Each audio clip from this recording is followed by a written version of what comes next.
The United States has been devastated by COVID-19. Millions can't work, yet the government gives trillions to Wall Street and the banks, leaving us to pay rent, student debt, and feed ourselves with no income. Frontline workers are being treated as expendable. All throughout history, the ruling classes put their interests above the welfare of the people.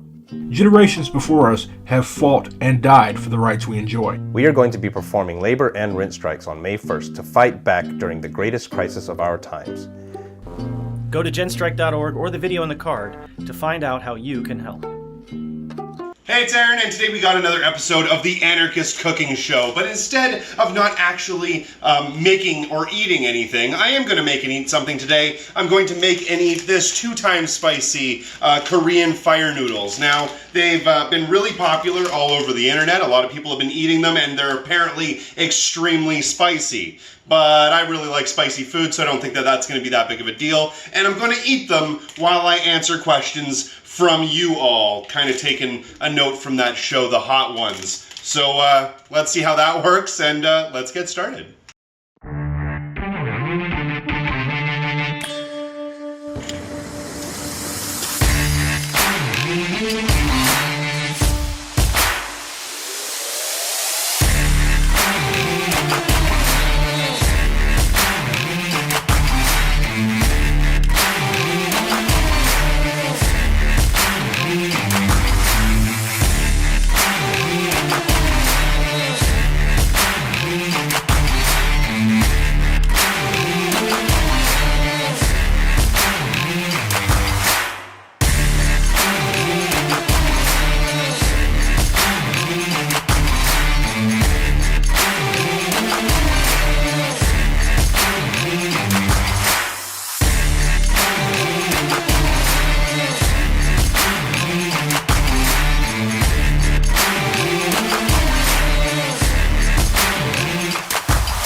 Okay, you YouTube mother lovers, I'm gonna eat this whole bowl of soup while I get all of my questions fed to me from my good friend Darkness just off stage, and we're gonna just jump right into it. So, now like I said, this is 2x hot, spicy fire noodles, so it's gonna be interesting.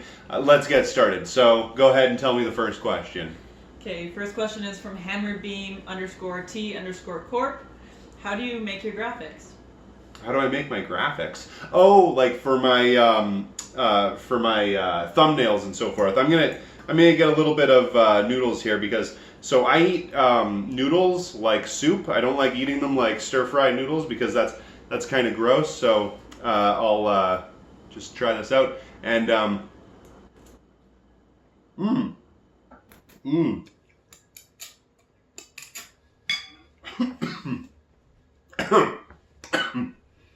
That's hot.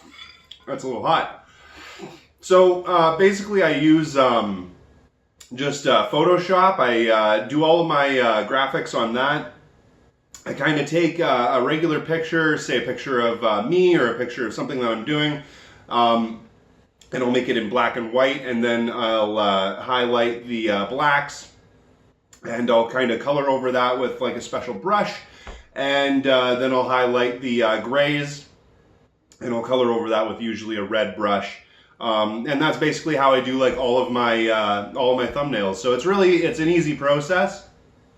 That is actually way spicier than I expected. It's actually an easy process, but yeah, it's fun to do. And now that I've been doing it for a little while, I think I've gotten a little bit better at it. So, next question. This one's from Anarchist Punk. I remember you saying you smoke. What's your favorite, blunts, joints, or glass? Okay, my favorite is I smoke out of my pipe. I actually, you know what, hold on, I'll grab it. Now, this is 100% legal here in Canada, right? But I usually smoke out of this guy. I actually made that. It's made out of all apple wood. Get a closer look at it. It's made out of apple wood. It was one of the very first experiments that I did trying to make my own like actual nice smoking pipe. And I think that it turned out really nice. And you know what? I'm going to take another big bite of this noodle bowl here.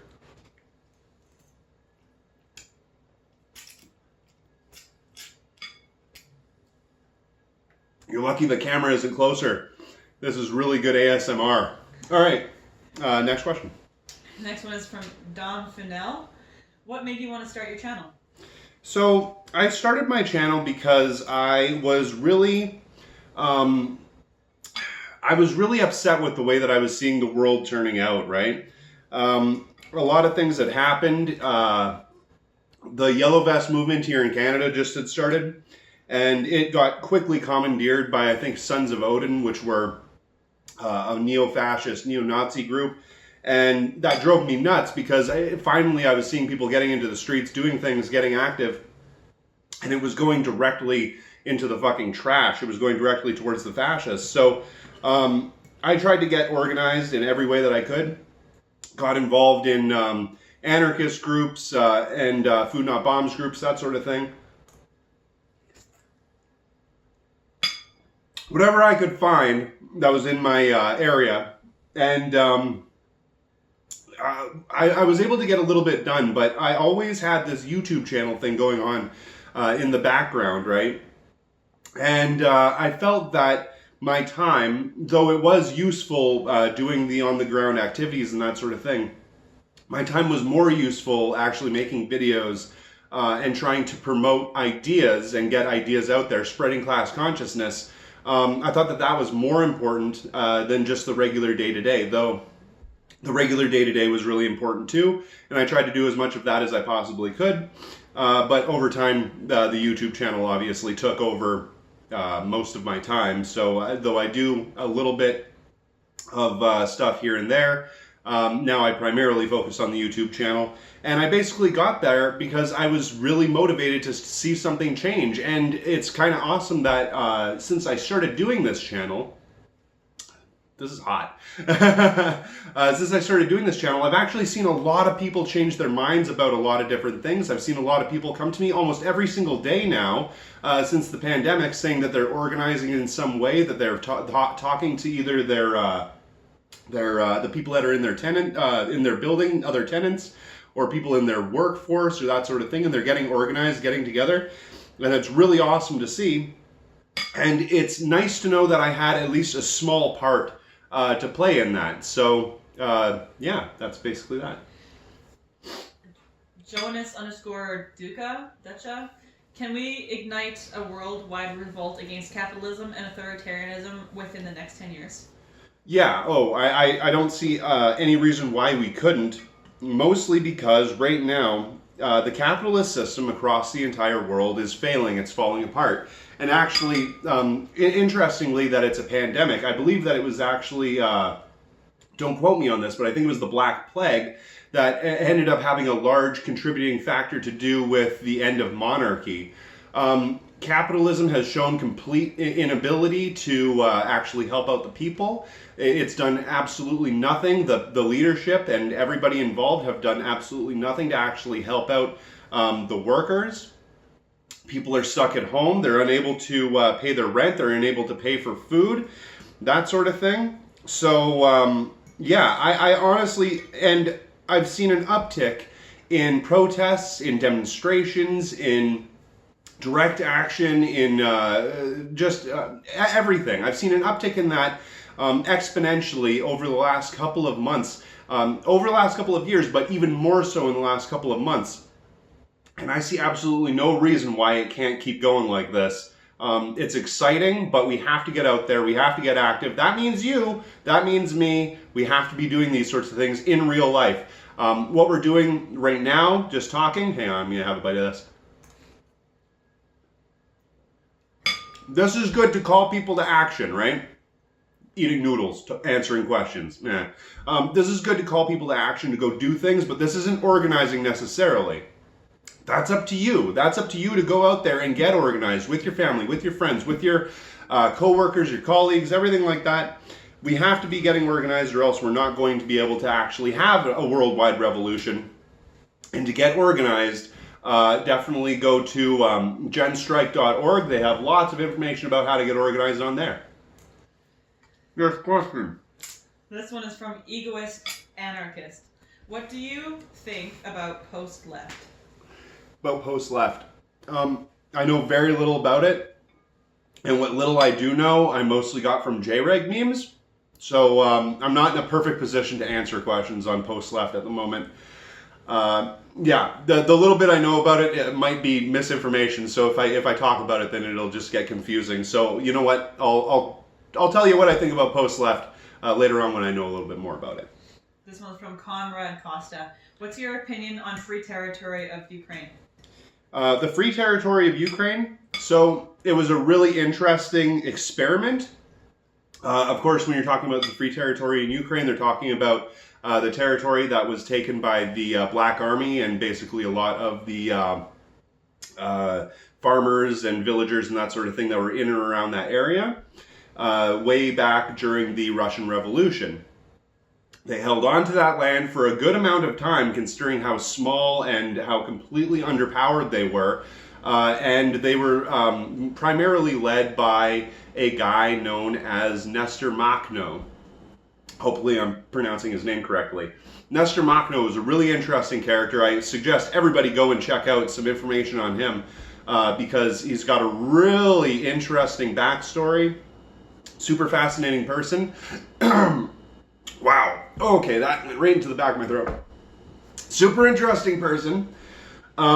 He was a revolutionary. He worked towards getting a lot of the farmers to be able to hold on to this free territory. He was fighting for an anarchist revolution, basically, going off of anarchist ideals.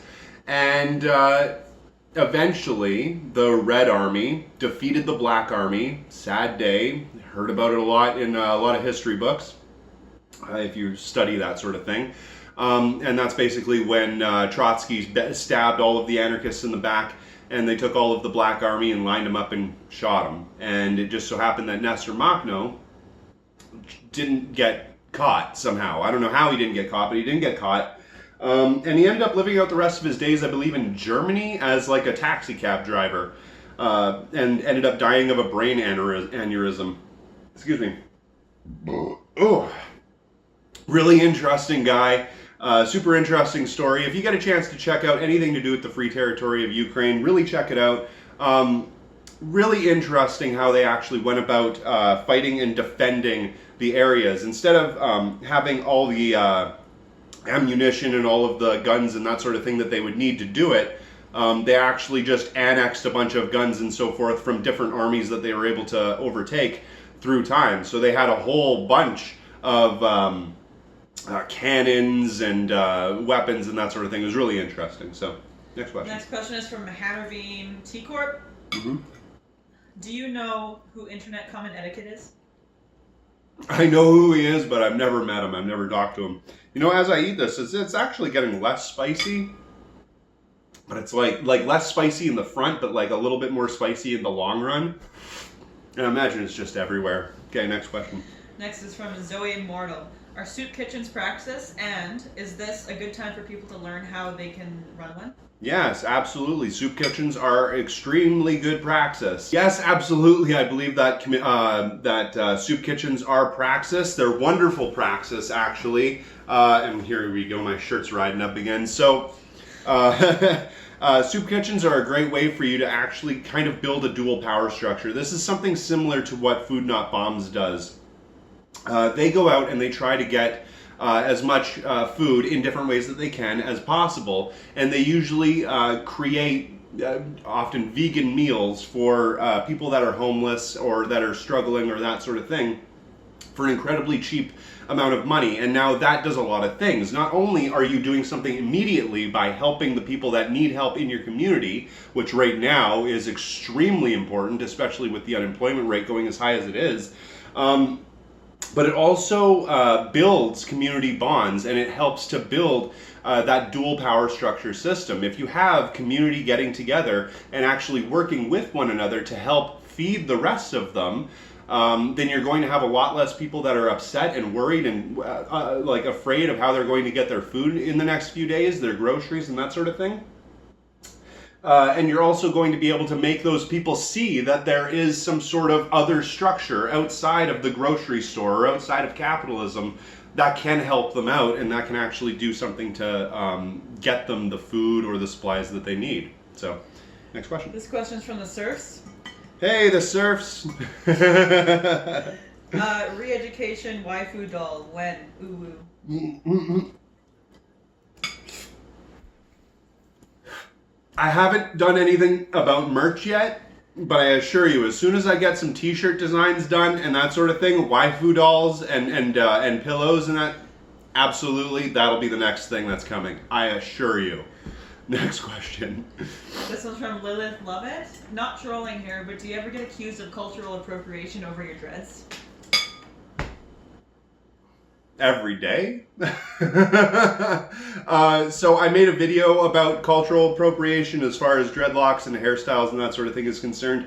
You can go and watch that for a full explanation of how I feel about this. But yeah, I do get some comments about cultural appropriation, if not every day, every couple of days. Does it make me want to cut my hair off? Well, no, because I fundamentally disagree with the way that they're describing cultural appropriation. As far as I'm concerned, the hairstyle is a nice hairstyle. It goes back a long, long time in my history and in a lot of everybody else's history because it's just hair. Does it offend a lot of people? Yeah. Does it make some people pissed off that I even have it? Yeah. Is it up to them what kind of hairstyle I have? No. So it doesn't really matter as far as that is concerned. If somebody really has a problem with the way that I have my hair styled, then I suggest that they come and talk to me about it. They can express their concerns to me and we can have a one-on-one conversation.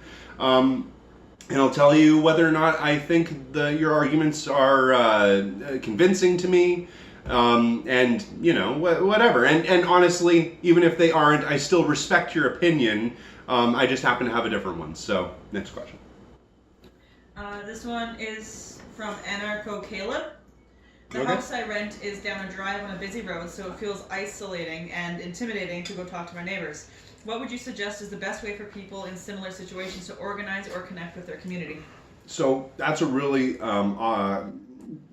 that's a question that I get like all of the time, and it's a difficult thing to actually suss out because a lot of different people are going to live in a lot of different places with a lot of different types of neighbors. And if you live in the middle of nowhere and it seems like kind of weird for you to be coming up to your neighbor's house and knocking on the door, like if you think that they might have a problem with that, like they're going to pull a gun on you or something like that, obviously you are the best person that's able to judge something like that. And if that's the case, then going up to your neighbor's house isn't necessarily the best way to go about doing it. You might need to find some sort of local hub, say the closest city or whatever it is, and find comrades that are there, meet up with them, talk to them, get organized with them, and then work with them to go and talk to other people. That is something that I had to do because I lived in a remote area. So whenever I wanted to go out and get organized with other people, I'd have to go extremely far, sometimes an entire province over, just so I could get in contact with these people so I could do things. So that might be something that you'd have to do as well. And at first, you have to make that journey, but over time, you do realize that there are other people that are in your area that have similar ideas and similar mindsets to this whole thing. So you can get invested and get involved with those sorts of people. And also, don't sell out your family or your close friends, right? If you want to build an affinity group, that's the best place to start. Something that I was talking to another organizer about just this morning was how you want to basically build a baseline of support, right? And that can start with your family or your friends, a tight group of, say, 3 to 5 people in an affinity group that are able to get together with other people and get them motivated to help you out. Or to work together with other organizations and groups so you can go toward move towards a certain cause. So just because you're isolated doesn't mean that you can't go out and physically in real life still meet up with people and still do things. It does make it a little bit more difficult, but everything that you do right now is not going to be that easy. And when it comes to revolting, or when it comes to actually performing direct action, it's rarely easy, and it's rarely something that we can just go out and do without being a little bit uncomfortable and going a little bit outside of our comfort zones, right? So, yeah, getting out there and getting active is something you got to do. And then also, if you absolutely can't get out, right? If you're stuck in the house, or you're disabled in some way and you're not able to leave, or you have an incredible fear of going outside, then organizing online is still useful. It can do a certain amount, right? I would suggest getting involved in local community groups that are involved in your local community, and maybe working with them to do their online stuff, right? Maybe you do their social media for them, be the one that does that sort of thing. Maybe make sure that you're posting agitprop on all the different sorts of social media platforms that organization might have. That might be a way that you could get involved and still keep it local, because keeping it local is really important. Next question. This one is from Dragbin. How much theory have you read and what?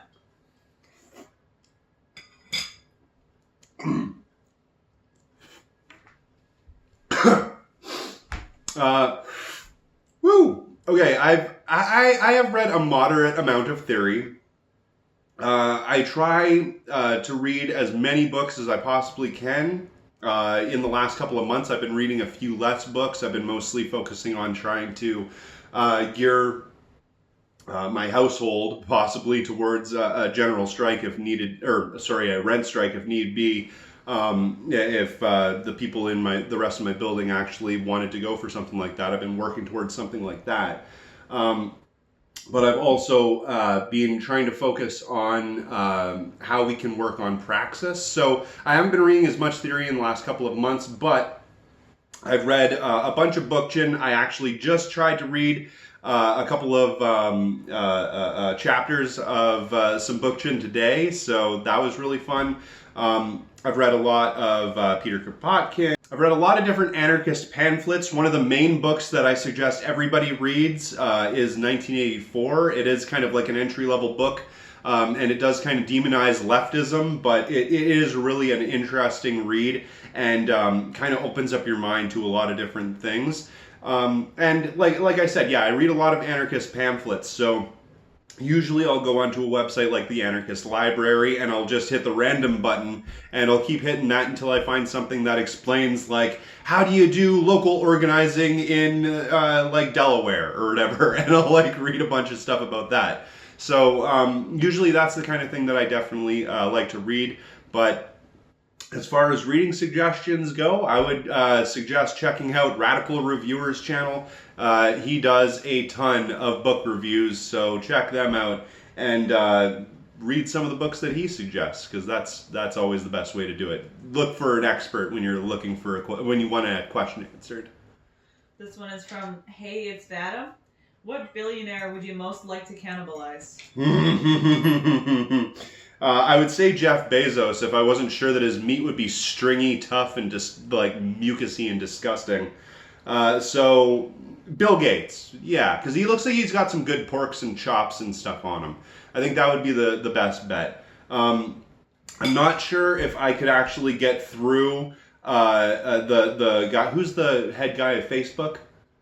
Zuckerberg. I don't think that I'd be able to get through the polymer skin on Zuckerberg, and once I did, like the endoskeleton that's purely made out of metal, I wouldn't be able to eat that at all. Very unappetizing. So yeah, I would definitely have to say at least one or two of Bill Gates's clones would work. This one's from the Democratic Socialists of Canada. What? Oh wow. Hi DSA Canada. Woo! This is your last question, by the way. Oh, this is my last question, which is good because I just ran out of noodles. I'm down to juice. You know what? I'm gonna chug this juice while you read me the question. All right. What are your tips for organizing and direct action in Canada, the maritime part? In Halifax, there's a lot of military, so there is some animosity towards folks not following the rules.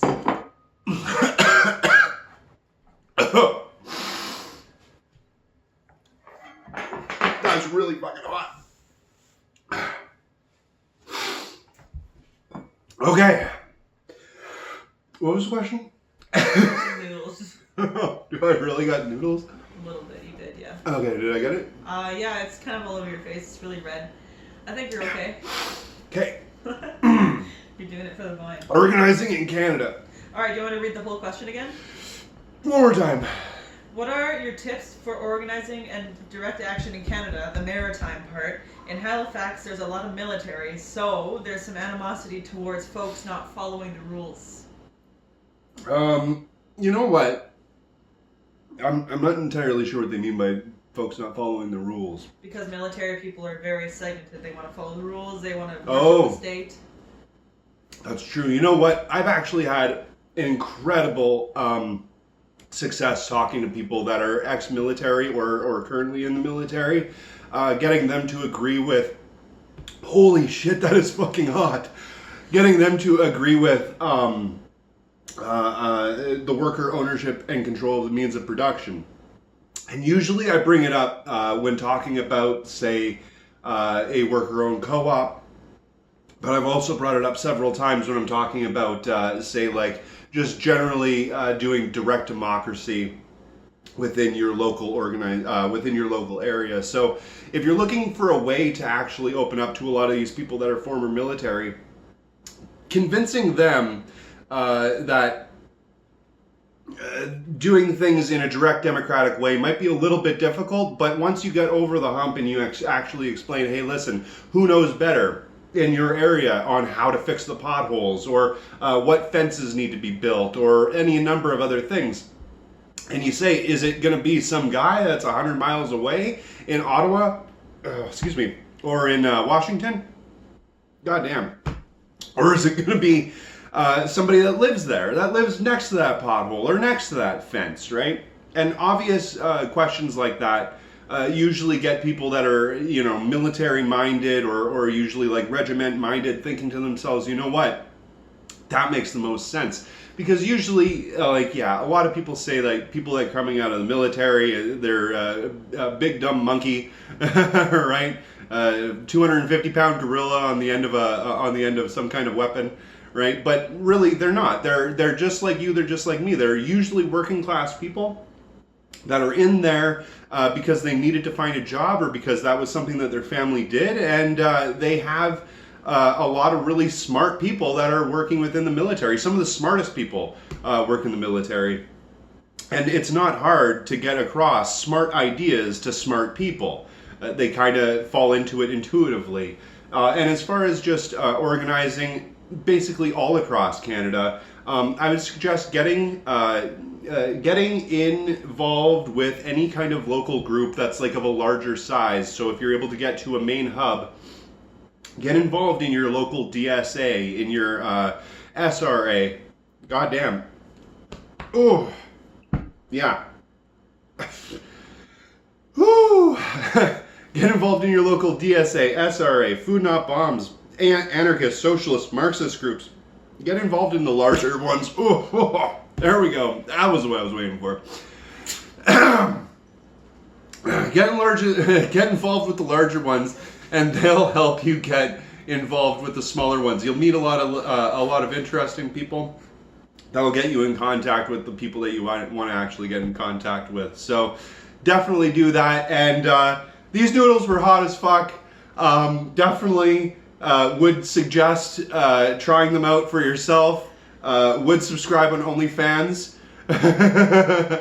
Thank you very much for watching. My friend here is just laughing their face off at me. Was there anything else you wanted to ask? No, that was, I think that was everything. All right, perfect. I didn't touch my eyes, which is fantastic. All right, so thank you very much for watching. My name is Aaron. Have a nice day.